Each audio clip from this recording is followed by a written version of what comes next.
La reproducción sexual y asexual.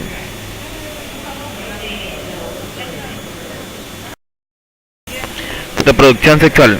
La realiza más de un progenitor. Intervienen órganos reproductores y células sexuales o gametos. Los nuevos individuos son diferentes a sus progenitores y entre sí. Reproducción sexual. La realiza un solo progenitor. No intervienen órganos reproductores ni células especializadas. Los descendientes son idénticos entre sí y al progenitor. Reproducción sexual. Gametogénesis. Los gametos masculinos y femeninos son producidos por los órganos sexuales o gonadas durante el proceso de los gametogénesis. Todas las células del cuerpo humano, menos los gametos sin diploides, tienen dos copias de cada cromosoma. Esto permite que se una un óvulo y un espermatozoide y den origen a un nuevo ser.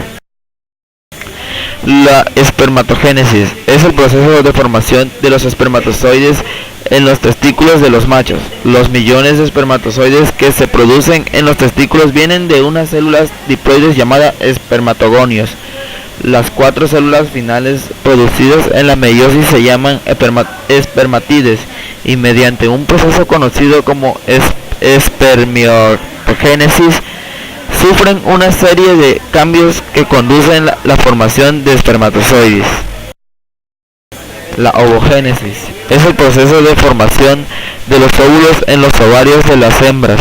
Los óvulos proceden de unas células diploides que se encuentran en el ovario, llamadas ovogonios. Al final de los meiosis, los ovocitos secundarios constituyen los ovotides u óvulos. Diferencia entre ovogénesis y espermatogénesis. Esto se debe a que durante las divisiones meióticas el citoplasma celular no se reparte equitativamente entre las células hijas, sino que tan solo una de ellas recibe el citoplasma a expensas de los cuerpos polares, los cuales se eliminan. La reproducción en organismos sencillos. Reproducción asexual. Los organismos unicelulares o sencillos como las bacterias, los protozoos y las algas unicelulares se pueden reproducir asexualmente por bipartición o fisión binaria, la gemación o esporulación. El núcleo de la célula se divide en dos núcleos idénticos. Después de la célula madre, se divide en dos células del mismo tamaño que se desarrollan hasta transformarse en células adultas. Se forman dos núcleos, uno de ellos se desplaza hacia la membrana y forma una especie de yema. Después se separa de la célula madre quedando dos células de diferente tamaño. Se producen una serie de divisiones del núcleo que dan lugar a numerosas células que se liberan al romperse de la membrana de la célula madre. Bacterias. Se reproducen asexualmente por fisión binaria. La célula bacteriana duplica su único cromosoma antes de dividirse y luego forma una pared transversal, el cual divide a la célula en dos idénticas. Si ésta no se duplica, forma una cadena de bacterias. Protozoos. Se reproducen principalmente en forma asexual o por bipartición o esporulación. Algunas tienen reproducción asexual por fusión de núcleos. Un protozoo transfiere sus dos núcleos y a la vez recibe otro intercambio de información genética, se denomina conjugación. Algas. Ambos tipos de reproducción pueden presentar las dos formas de reproducción en el caso de las algas multicelulares, en donde se da la alternancia de generaciones. Después, una fase sexual con formación de gametos, fase gametofítica. Sigue la fase asexual con formación de esporas, fase esporofítica. Hongos. Ambos tipos de reproducción. El mecanismo más sencillo de reproducción sexual es la gemación, levadura unicelular. En algunos hongos multicelulares como el moho negro del pan, la reproducción puede ser asexual o asexual por medio de esporas. Las esporas asexuales se forman a partir de células que se encuentran en el extremo de los filamentos que conforman los hongos, hifas. Las esporas sexuales o cigosporas se forman por la fusión de una célula masculina y otra femenina. Estas esporas se caracterizan por ser resistentes a las condiciones adversas del medio. Reproducción en plantas. Reproducción en plantas sexual y asexual. Se realiza generalmente por multiplicación vegetativa o por esporulación. Reproducción por esporas. Multiplicación vegetativa. Consiste en la formación de una nueva planta a partir de cualquier órgano como los bulbos, los fragmentos de tallos o esquejes y las ramas ractantes o estolones. Puede ser natural o artificial. Natural. Bulbo. Son tallos cortos, generalmente subterráneos, provistos de hojas con reservas. En primavera cada bulbo se desarrolla originando una nueva planta. Las cebollas, los ajos y los tulipanes son ejemplos de bulbos. Tubérculo. Son tallos subterráneos cargados de sustancia de reserva, separados de la planta. De cada tubérculo puede dar lugar a una nueva planta. Las papas, las zanahorias son ejemplos de tubérculos. Estolones. Son tallos que crecen horizontalmente sobre el suelo.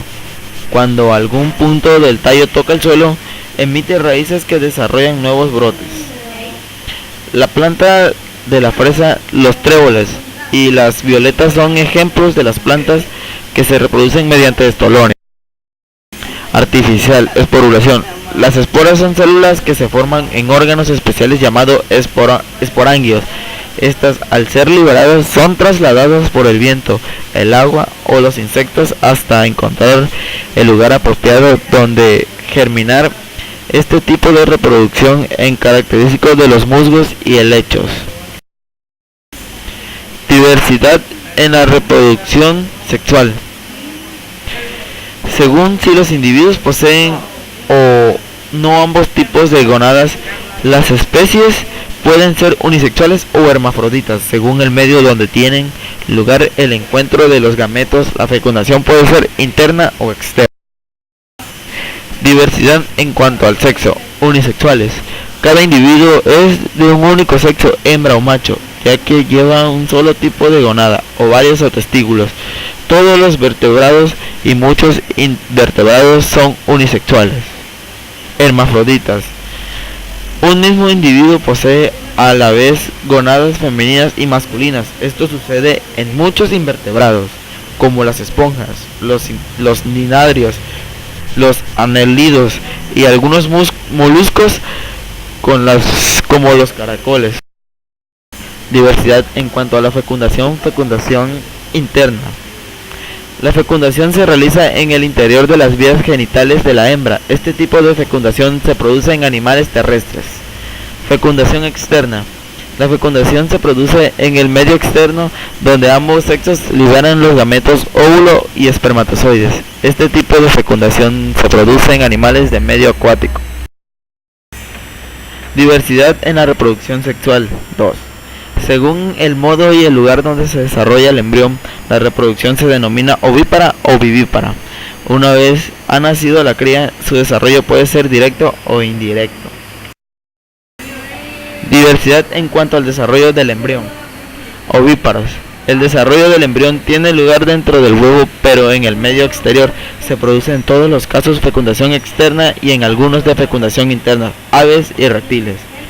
Vivíparos. El desarrollo del embrión se produce en el interior del cuerpo de la madre, que alberga y nutre al embrión.